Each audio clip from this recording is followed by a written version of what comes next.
Recording. We are here today again at the wisdomfactory.net. That's me at the moment, Heidi Hornlein in Italy, and my co-host today is again Martin Ucik in Istanbul, Istanbul. Turkey. Wow. Yeah. Welcome, everybody. Welcome, Michael. Hey, Yeah. thank you. Thank you for having me. Yeah, we have Michael Hoffman as our guest. And where are you exactly? I am in Bend, Oregon, which is kind of central Oregon in the United States. Okay, so we are connected worldwide today. We and are. that's really great. And our title today is a collaborative relationship with life. Yes. Michael is writing a book about that, and this is a part of the book. And we would like to talk a little bit today about what he is intending to do and what he is already doing. And so what is your, how do you say, your approach to your work, to life, let's say, to your life? And how did you come to write this book? Well, my approach is becoming more collaborative, and it's only after kind of struggling and fighting and forcing things for a long time, and I've learned that perhaps I could have more a collaborative approach with life, and I call it life with a capital L, which encompasses life, God, spirit, whatever we want to call it. And so yeah, that's the idea, that we can actually work with life collaboratively, whether that be in the big life form or other human beings or nature or whatever aspect of life we may be considering. Wonderful. Before we started the show today, you said something about the parts you wanted to talk about. So I give over to you, and you just start, and then we will find some questions to ask you. Okay. That sounds great. And feel free to jump in. I love the kind of, well, even this should be collaborative, right? So back and forth is encouraged. Exactly. So as I thought about this talk, I really thought that there were two aspects of this that I wanted to kind of offer today to your listeners or your viewers, I guess you'd call them. And the first is kind of aligning ourselves, I'll just call it our intention or our action, our approach to life, aligning that with life and presenting ourselves in a way that we resonate with life, and so we're not trying to put the proverbial, square peg in a round hole. And so what I've done with that in my book and what I bring is just that there's a way that life seems to work. And so, for instance, a quick story, and then I'll move on to the second point, is that I worked with a person that did Native American spirituality, and we were actually doing a sweat lodge, and the elder, the teacher, invited us to offer our prayers, which is, like kind of we're talking about intention, so it'd be similar to that offering. In Native American ceremony, we offer a prayer. And so his counsel to us was to offer your prayers in the form of a we. Offer it to all the people in your stream of consciousness. And someone, it could have been me or someone else, said, well, why is that? And he said, well, because, life, and we're calling it life now, I'm calling it life, doesn't really acknowledge I. Like I doesn't, as he put it, I doesn't really exist on the other side. Everything's we and collective. So if I'm offering an I prayer, it doesn't really, and I'm offering it and I want to collaborate with life, with spirit, if we're talking Native American ceremony, it's not going to really resonate if I'm saying, I would like this, spirit, could you help me get a girlfriend, or could you help me get a better life?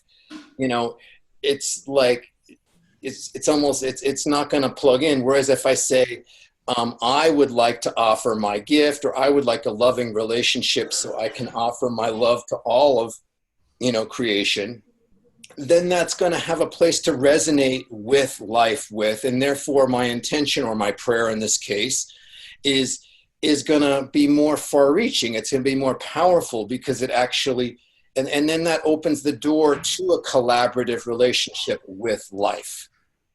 So that's my first thing. And the second one, shorter, is just it's participating in what I call the dance of creation. And that's by some people have called this co-creation. And it's just this kind of back and forth dance where I offer an intention, life opens up a doorway, I step into the doorway. And it's this kind of being in tune with and participating in, at first even initiating this dance by offering an intention, this dance back and forth that's kind of a give and take dance with life. And then that life reflects things back to us in the experiences that come our way.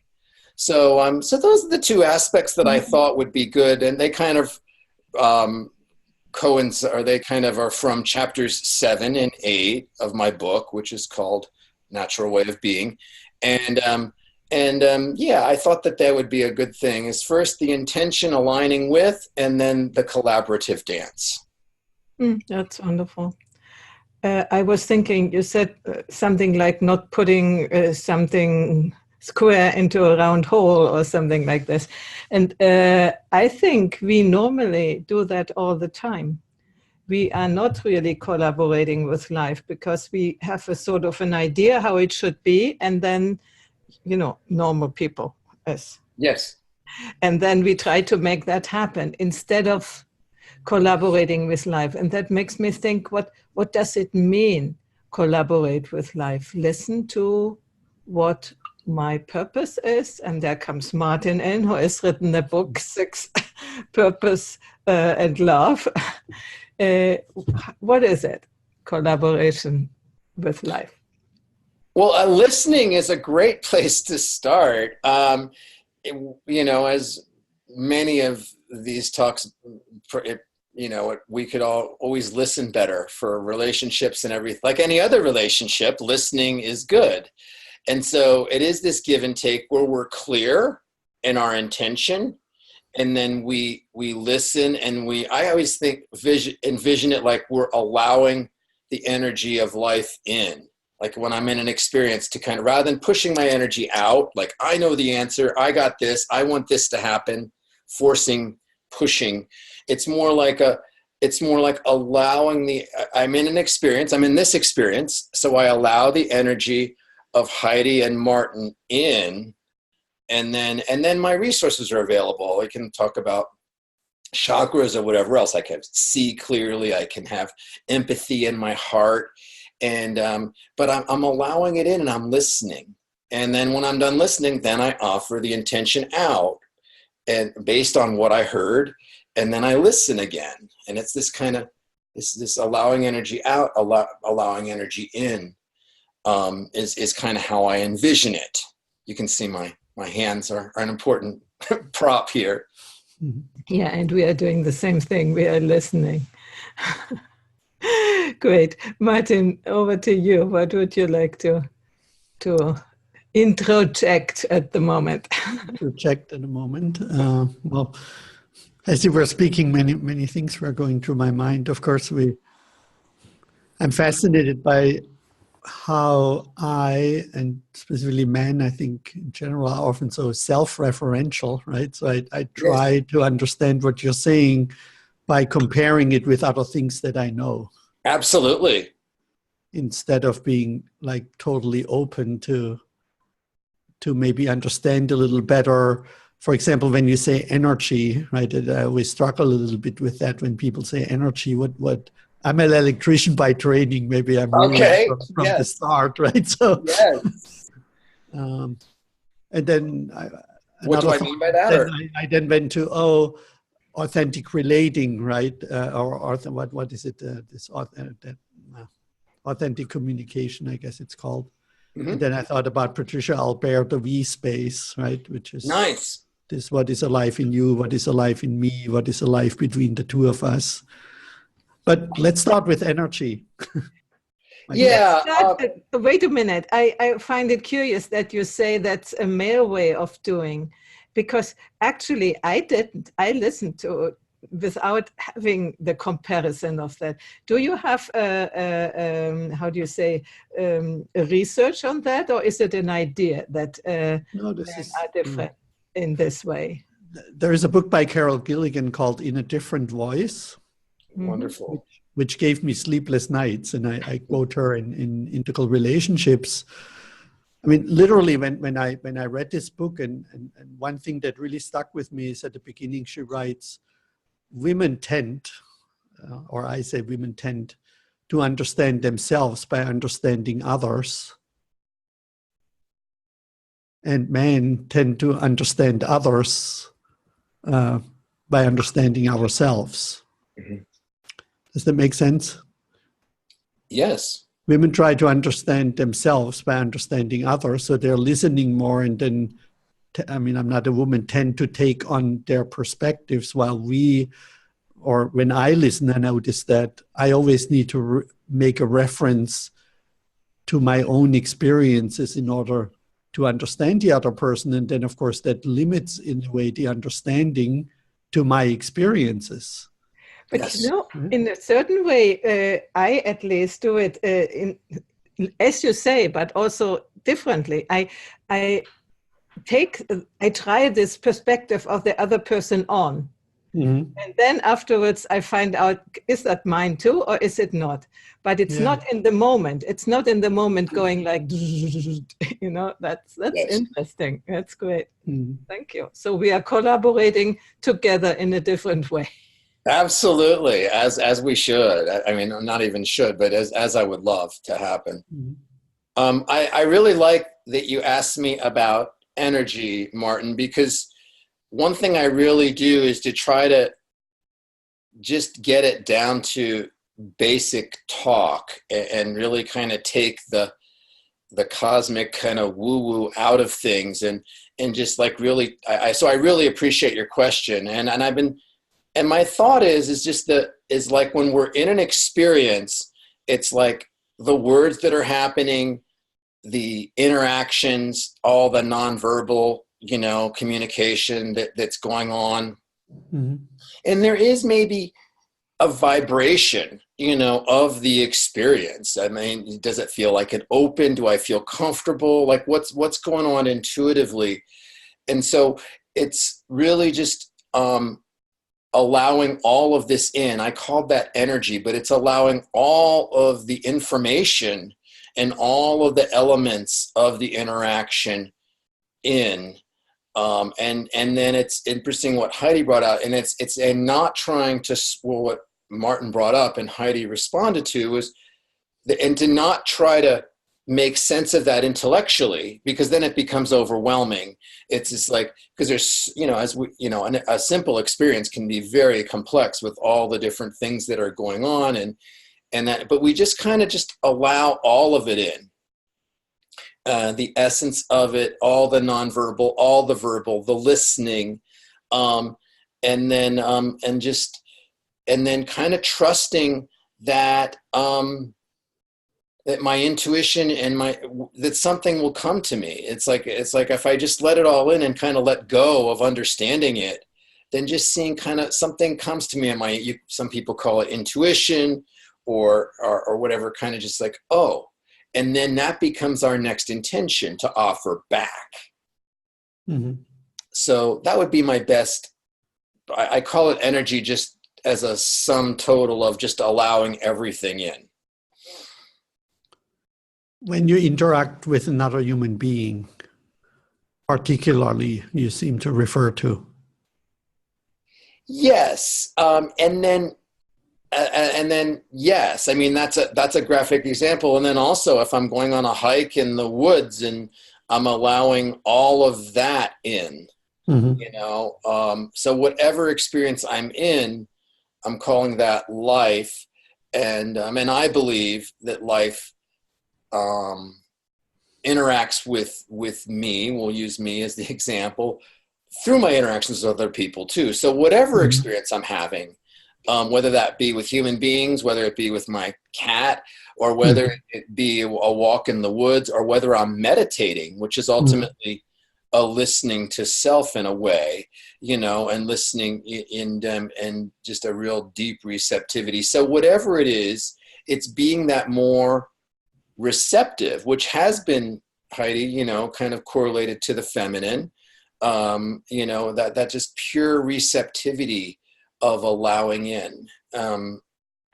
So whatever experience I'm in, or whatever I'm considering, maybe I'm thinking about my 15-year-old son and the challenges he's having in middle school. So even though he's not here, I'm just considering that, and I'm just allowing all the information in about that as well. So whatever I happen to be experiencing or focusing on, it's an allowing that, and just noticing how it is, and then intuitively understanding what's my part of this dance, like what's my offering, what's my contribution to this dance, what's my role in this dance.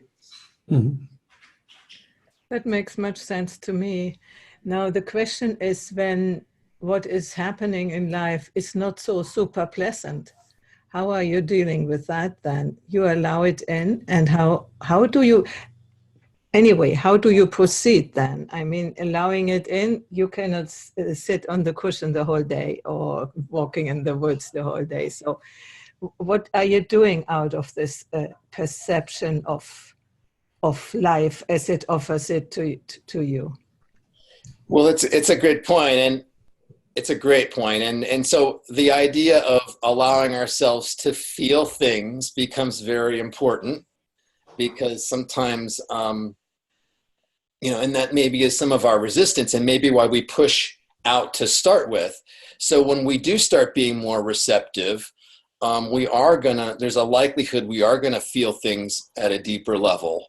And it is a willingness to feel that and to work with it, and, you know, elicit the support we need, whether that's talking to a friend or going to a support group or journaling. It's like, but yeah, there is kind of a commitment, once we allow things in, to allow ourselves to feel what we are experiencing.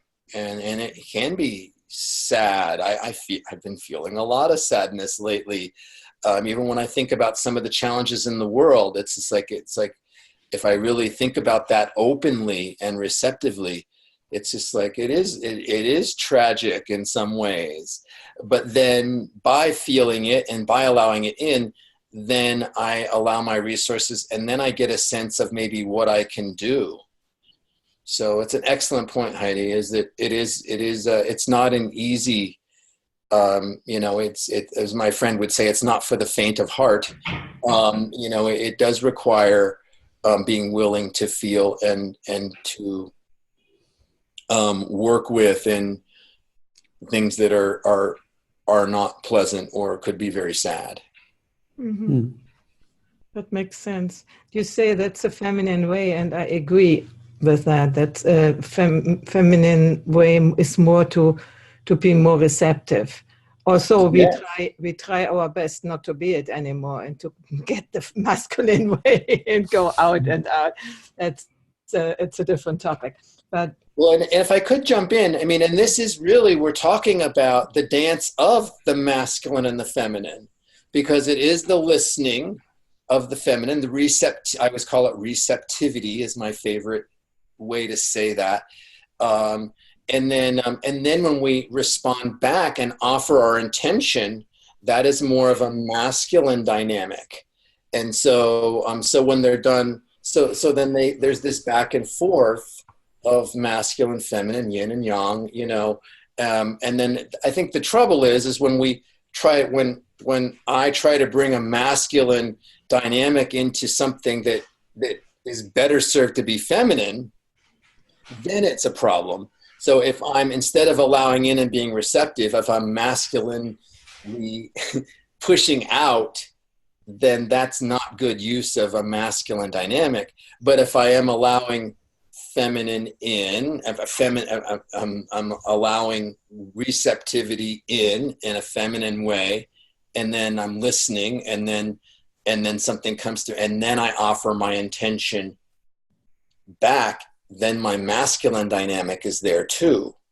And then that is more masculine and strong and directive, and, you know, and so I just think we get in trouble when we kind of confuse these, and we crossbleed them in a way, and we don't keep them clear. And I think that has happened all the time, no? In the past, that we didn't know about the dynamics of the masculine way and the feminine way. We didn't even know that we are using it, and maybe we didn't even use it. So what is asked for the co-creation with life is, as you said, to find a balance, to find really to know what is the feminine way, as you say, receptivity, and what is the masculine way, which you call it intention. And I would like you to tell me a little more what you understand under the masculine way, because we women have to learn a good way of masculine way, because I feel that often we have adopted not such a good way of masculine energy. So what is a good way of masculinity? The thing that kind of comes to me is, I almost said the word energy again, Martin, but its essence is dynamic, and it's clear. It has a lot of clarity. It has confidence, and kind of has a lot of trusting itself, and strength. You know, not that feminine energy is not strong. It is but a different type of strength, and it's. And so yeah, it's just really trusting in a way to me, it kind of is trusting what comes to me is what I'm saying. It's trusting my point that I want to make, and then kind of committing to it in a deliberate sort of way, and not second guessing. And it's just like, this is my truth. This is what I see. You know, the Native Americans would say, this is what I see. This is my truth, and I offer it to you. I hope it helps you, you know. And so there's trust. There's not a lot of self-doubt. It's kind of definitive and dynamic. So the question is, you talk about the dance. How is the dance working between that? How can we regulate that? We know in what situation, which, let's say, behavior is the right thing. Do you have a thought? Yeah, no, absolutely. It is a back and forth, and I started. What I've done, Heidi, is I've kind of used the idea of the, you know, what's been called with the co-creation or the law of attraction. There's a lot of different nuance, you know, different ways that people are talking about this these days, and I kind of use that.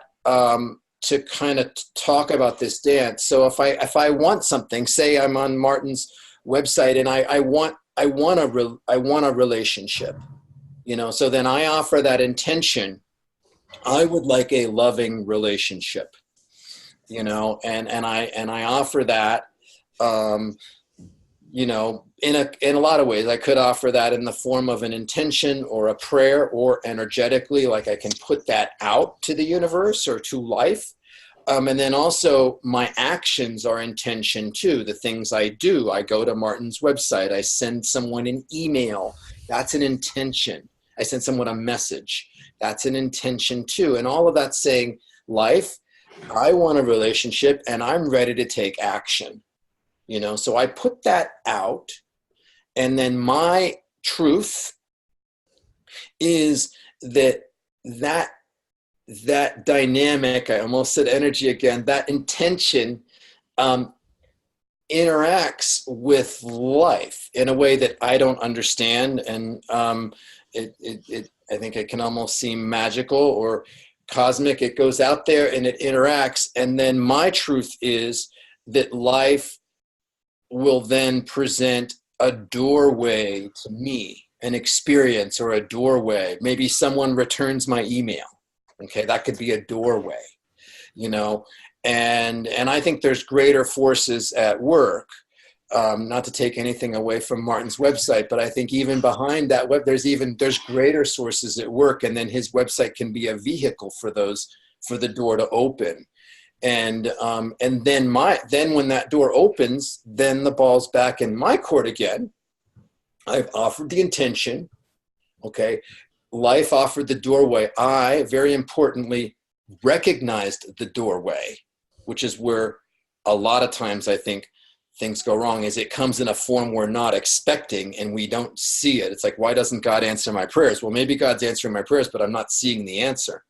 So then I recognize the doorway, and then the ball's back in my court to take action and say, hey, I think you're really beautiful. And, and then and then I put that out, and then now life and this other human being can now respond.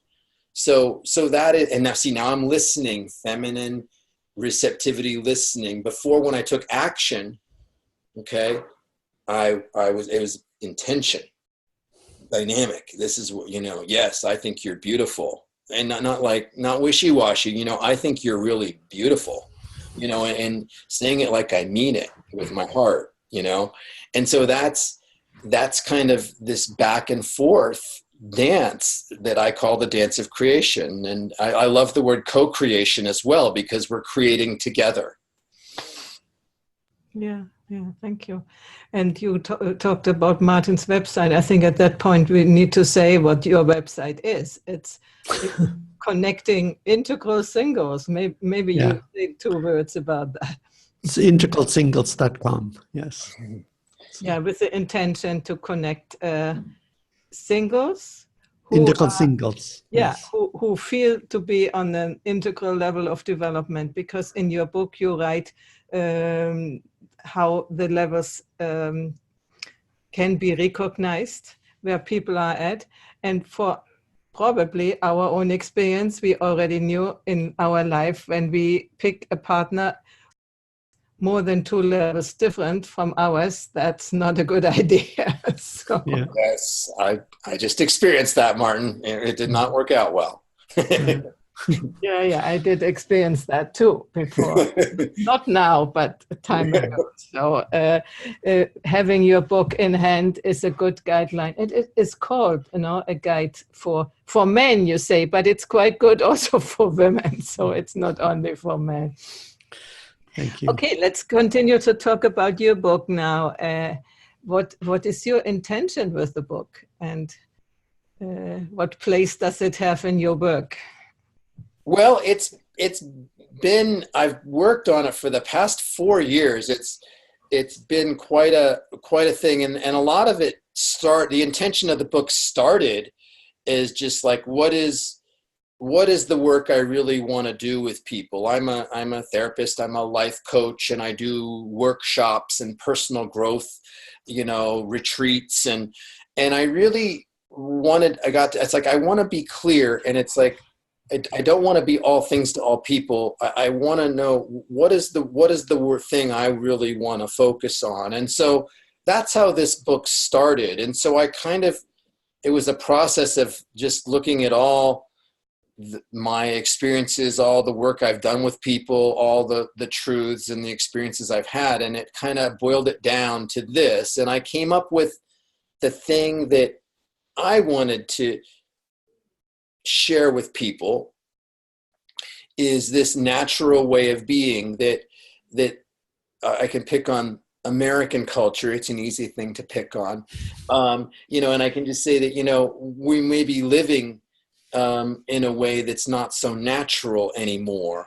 And even if in psychology and therapy, a lot of the intention and the goal is often to align to fit into the culture. Well, what if the culture is crazy? Then we have a problem. So let's dig deeper than just fitting in, and let's look at what are the elements that are I call it a new way of being. A lot of it is not very new, but the way that the way that we're doing it now is new. It's kind of a contemporary version of it. And what I was saying to you the other day, Heidi, is that there's kind of three parts to it. The three sections of my book are, one is about trusting your heart and your intuition, ultimately trusting yourself. And that's where I talk about allowing that energy in a little bit and feeling what your heart's trying to say, listening to our heart. We've been talking about that to some extent. The second point, and kind of what we've been talking about here, is that collaborative dance. It's collaborating with life. So we can have that. And then the third part are some practices on walking with your heart open.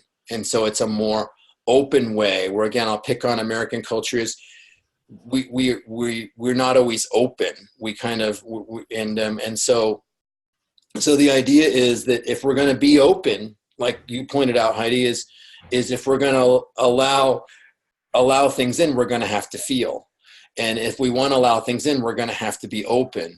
And if I'm being open in a world that doesn't always honor that or support that, I need a new set of skills. And so I have a chapter on community. I have a chapter on relationship, that is, in some ways has some similarities to Martin's work as well. So that's the third part, is just how do we walk open? So the first is trusting our heart, trusting ourselves. The second's collaborating. And then the third is kind of walking in an open sort of way. And that's what I kind of boiled down the work I wanted to do. And that's what I'm kind of calling this natural way of being, is like, if we could walk more that way, perhaps we would have a more enjoyable and meaningful life experience. So long answer to a short question. Thinking what the goal is, and you just said it. It's a more enjoyable and meaningful life experience. Yes, and it gets into that purpose that was brought up earlier. It really has a lot of purpose to it. That if I'm open and I'm allowing in and I'm listening to my heart, I can have a more purposeful way of life. If we look at just how many people, I don't know how it is over in Europe, but just there's a lot of people here that are depressed and anxious and just having relationship troubles, and so it's like, if it's a way maybe we could get in touch with our life purpose and our love and what we really care about, like what's truly important to us. And then maybe we can align our life with that. It's like all the nonsense that I react to, like, put that aside for a second. What do I really want? What do I really value? What are my core values? And how can I align my life with that? So is your book structured also as a guideline? Do you offer practices, or how is it done? Yes, it does. It's I really worked hard for it to be as experiential as a book can be, because I usually teach this in workshops, and then we can actually experience it and work on it. And so yes, I'll start with the book by talking about, like I did kind of like with this, is talk about the idea of allowing the experience in. And so we'll call that whatever, a teaching or a guidance or whatever. And then I'll do some integrations, like what are some examples and how does this fit with your life perhaps? And then here are some practices, that you can try. So this becomes your truth and not mine. It already is my truth, but I'm inviting you to consider it, like, how is this true for you? And the best way to do that, of course, is by experiencing it and practicing it, and taking, the Buddhist notion of having a practice with it. So then it can be integrated into your own life, and then it might have different words or it might be different than what mine is, but maybe my book can allow you to experience your truth for yourself on these things and find your own natural way of being, a way that's natural to you. That's great. And I was thinking you talk also about community. Are you planning to create a community so that people can help each other when they read your book and they can practice together or something like that? Wow, that's fascinating. And I just yesterday started kind of some beta testing for an online community. And so far, I think it's called community.naturalwayofbeing.com. And it's through it's through a platform called Discourse that I use in my online workshops. And so I'm experimenting that with right now. And I'm hoping as I get this kind of ferreted out, that's probably the last thing I will add to my book, for there to be a community of being. And the intention of the community would be a place where you can go and be honest and real and share your truth, and that it wouldn't be judged. You could share it and have it supported. Will it be on video or is it only written? No, it would be it would be typed. I also want to use Zoom and that too in my online workshops. But this piece would be more of a typing something in. And so, and then I could put forth a question, say I wanted to share a practice from the book, and then people could respond by typing in their responses. Mm-hmm. And it's a form that I like to use in workshops, but I am experimenting, practicing with having and this community would be a free community where people could participate and support each other to integrate and unfold a natural way of being. And so, and share how their practices from the book are going. And it doesn't have to be just from the book either. It's like someone that wants to find intimacy in their relationship, or someone that wants to be more open at work, that they could say, well, I was open and then my boss was really critical and I had a setback, and then, exactly. And then get some support. That's what I wanted to ask, because open is good, but depends where. and that's that discernment, and that, like I said, a whole new set of skills. So we're not just setting ourselves up for the slaughter. I mean, that just reinforces that it's not safe to be open, right? Yeah. So yes, it's and so it's a lofty task, but I just, from my truth is, it's just something that that's really necessary, both just for where we are as human beings. I just think that it's important that we work with some of these things so we can continue to evolve in a productive way, in a more loving way.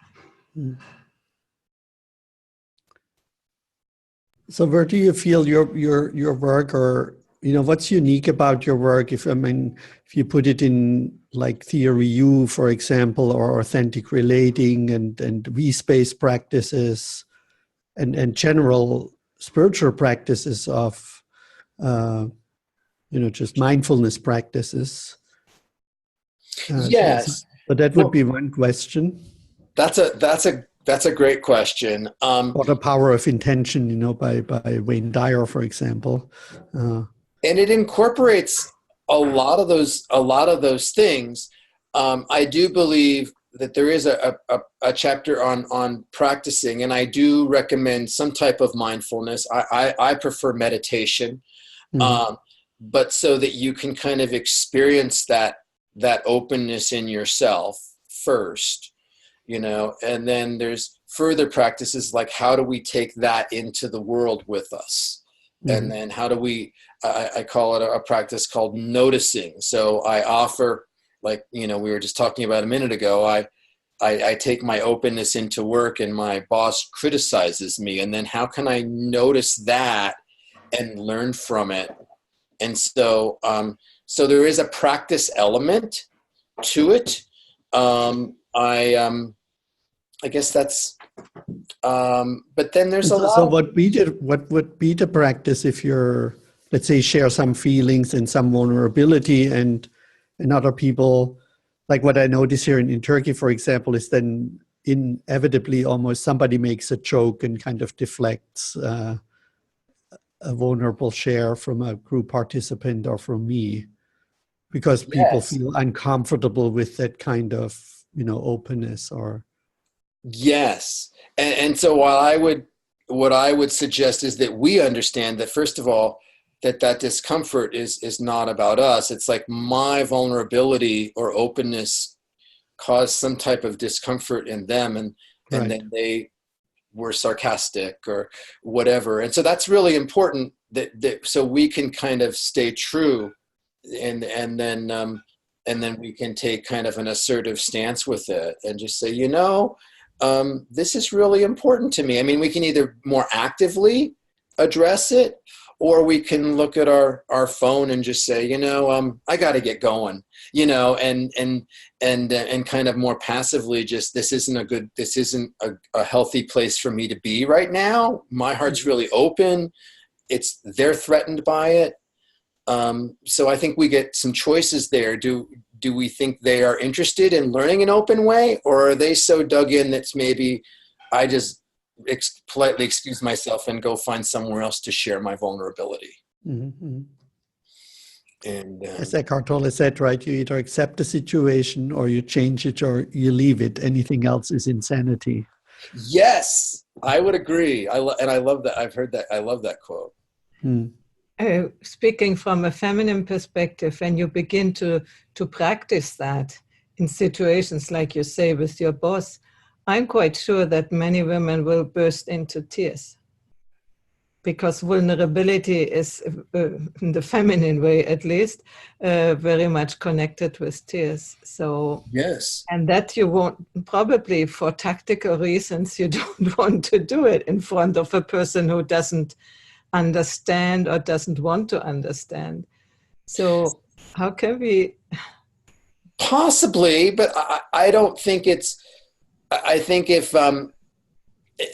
we authentically cry, or what if I authentically cry? That happened to me on a date the other night. That wasn't like very masculine of me, but if I stay with that authenticity, and the woman at work is like, and then she's able to observe that, notice it, and then just say, wow, sorry, but what you said to me was just so sad to me, because I offered this idea in my innocence, and you just really criticized it harshly, and it just makes me very sad, and so if they as we say to our children, like, use your words, if we kind of put some words to that, I don't think that genuine expression isn't necessarily a bad thing.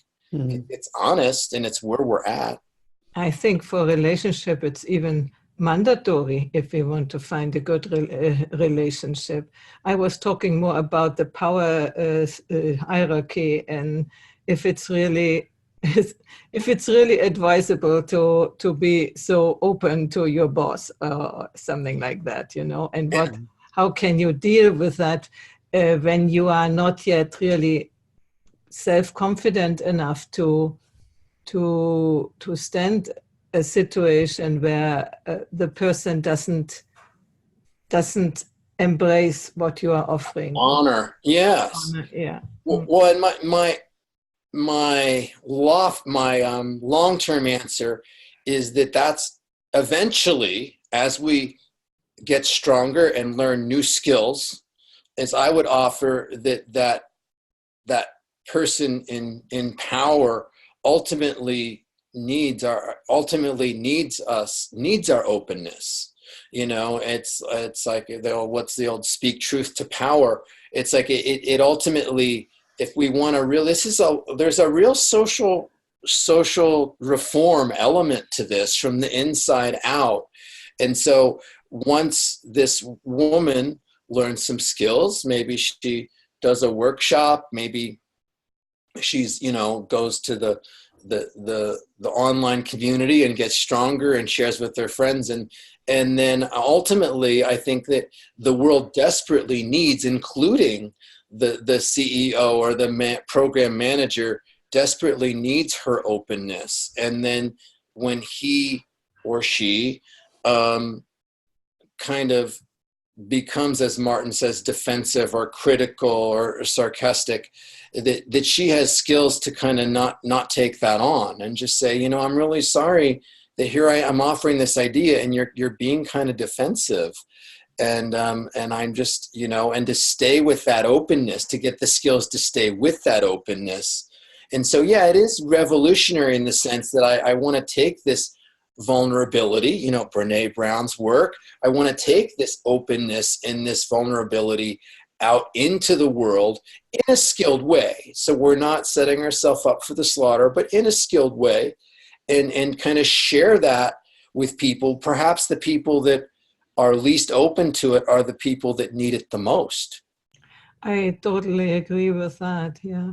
And I come back to what we said before, that probably is more easy for men when you say that you understand each other in this way, while I said that I think the feminine way is more taking on what comes to me and then afterwards sort out. So when you are in such a situation as a woman, you take it on, you know, and it's more easy to be hurt and to be not able to immediately come out of this disappointment or of this, what is it? Can also be anger. All sorts of emotion can come up when you don't feel valued. Especially women have generally this value problematic for hundreds of years, you know? Yes. So we are slowly coming out of it, but we can easily be triggered with things like that, you know, so. Absolutely. And it's, I think it is, that's why I really stress, I call it clarification in my book, is first of all, sorting out what's about me and what's about the other person. And then I've learned this not with women and with also people that have kind of empathetic gifts or kind of psychic gifts, is they tend to just take everything on. And then I've worked with people like that. It's like, well, maybe you can still take it on, but maybe let it flow through you. Let the energy, let it pass through you, you know? And so we still can have our gifts with it, but we don't have, but maybe we can learn and have a choice to not take it on, to not take it so personally. And with other words, is learning resilience. Yes, yeah, mm-hmm. Absolutely. And I think that's just such a, and I think we're conditioned, women even more so.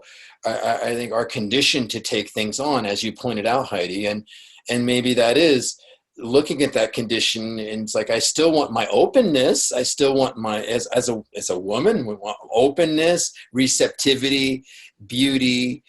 We want those qualities, but maybe I don't need to take all of it on when someone is putting their stuff onto me. Maybe that's not about me. Maybe I should just let that flow on through. And that would be a great example of a skill to learn so that a woman can walk with her openness and receptivity. And to practice, and maybe not immediately with the boss. Yes, good point. Very good point. A very, very good point. And like the old baby steps, you know, or it's, What About Bob movie, but it's like, but yeah, just little things that we're doing, and then we can work up to that. But I do have lofty aspirations for this to eventually, you know, as that woman feels like she's capable and has that resilience and strength and her practice is strong enough to allow that out in the world. So it is kind of a revolution from the inside out. You know, it's like, maybe the open-hearted people ought to be leading rather than the closed-hearted people. And that's good hope that we are getting more and more and more, and sooner or later. Yes. That will happen. I wanted to offer or share 2 thoughts or 3 thoughts. Excellent. You know, when I mean, when we cry, I think from an evolutionary perspective, it is really a cry for help, so to speak, to signal to others that we're in distress and we need to be comforted, right? It's Yes. also depression. Yes. And I think, for men and women, when tears come, if that turns into like, I'm a victim or into neediness, if it's not framed into a legitimate need, Yes. then it can also feel manipulative to other people, or they're really not sure what's going on and what to do, which, as you mentioned now a few times, makes them very uncomfortable. Absolutely. So I mean, I sometimes cry in my workshops or in situations, but then I usually frame it or I explain, what I'm experiencing and that I can take responsibility for my feelings, or I say I need to be held right now or something like that. But usually I give other people feedback, Yes. what's going on inside of me and what my expectation is. And then it doesn't become manipulative. Yes. And as you were speaking, I also, I watched Judge Kavanaugh, I forgot his first name, who's now in the Supreme Court, in the hearing where he was crying, where he was accused of sexual harassment. Yes. Or at least, and Cohen, the lawyer of Trump, he was also tearing up in his hearing. So I think that's a little bit encouraging in a way that these men in congressional hearings at least show these vulnerable emotions. Absolutely. Absolutely. I mean, I always just see it as it's like Brett Kavanaugh is his, and Michael Cohen. I always see it like I'm. Yeah. It's like, to me, when I cry, it just feels like I'm touched, and sometimes it's not even sad. Sometimes it's an experience that's so beautiful, that just something that just really touches my heart. And then if it's natural and not if it's natural and not manipulative, I'm just like, if I'm just pure emoting. And then I can, and then people are a little awkward with it and just say, wow, well, that scene in that movie just really touched my heart. Wow. Woo. And then it is a natural, like you said, we can give them a little idea so they know what the heck's, that I'm going to be all right over here. I'm just feeling something really deeply. How does that sit with you, Heidi? Yeah, I was always sort of belittled when I cry with every movie. So. Oh, well, we ought to watch movies together then. Okay. Yeah, we are almost at the end of the hour. At this point, I would invite you to give a little bit of your information, spell your website, and tell people how they can connect with you. Also give a preview when you think that the book will be available, and how they can contact you and whatever. Thank you for inviting me to do that. I appreciate it. The best way right now is still got a work in progress feel to it. The best way right now to stay in touch with the work I do and my book is at naturalwayofbeing.com. And where my book is at is I chose to have it be edited to some extent even before I presented it to publishers, and I'm getting my last round of editing done. I'm really trying to be hands off and stop changing it. It's been hard for me, but yeah. And then I'm going to be seeking some publishers, and I'm open if anyone has thoughts to that, but I almost like just mediums, almost like a publisher, like a Sounds True or Shambhala, or I'm going to be putting some, is contacting them and putting my offering proposals to them. And my goal is to have this published in 2019. And I do have a backup plan of self-publishing too, if we end up not finding a match. But that's all. I'm now starting to put some excerpts from my book in my blog on naturalwayofbeing.com. I also offer online workshops, and I offer in-person workshops as well in various places. I just offered one in Spokane, Washington, over in this neck of the woods. about a month ago, and it was on trusting your heart. And so, and then I do. All the last thing that I'll say to toot my own horn here is that I do individual sessions as well on Zoom. I do like kind of coaching sessions or consultation, whatever people want to call it, on Zoom that helps people integrate these ideas. So that would be the best way to get in touch with me. I've got my phone number on the website. It's got updates on the book. I've got workshops, but naturalwayofbeing.com. Wonderful. And shall we do collaboration? Come over with your people and have a workshop on my Paradiso Integrale in Italy. I would love to. And what I tell people here in the States is if you can get 6 to 10 people even, maybe crossing seas closer to 10, just that are committed, and maybe we can get a little bit of a down payment or deposit or something so we know they're committed. I would love to come over there and do a workshop. And wouldn't it be great together with we are in a wonderful place here near Rome, between Rome and Assisi. And so everybody can be guided around in the beautiful places. So I might have to take a little extra time before or after the workshop. I might have to. Exactly. So, you can. But yeah, that goes to anyone that's hearing this. If you have a group of people, I would love to show up and do a workshop. Mm-hmm. You can offer it as a bundle experience. Yes. Personal growth in Italy.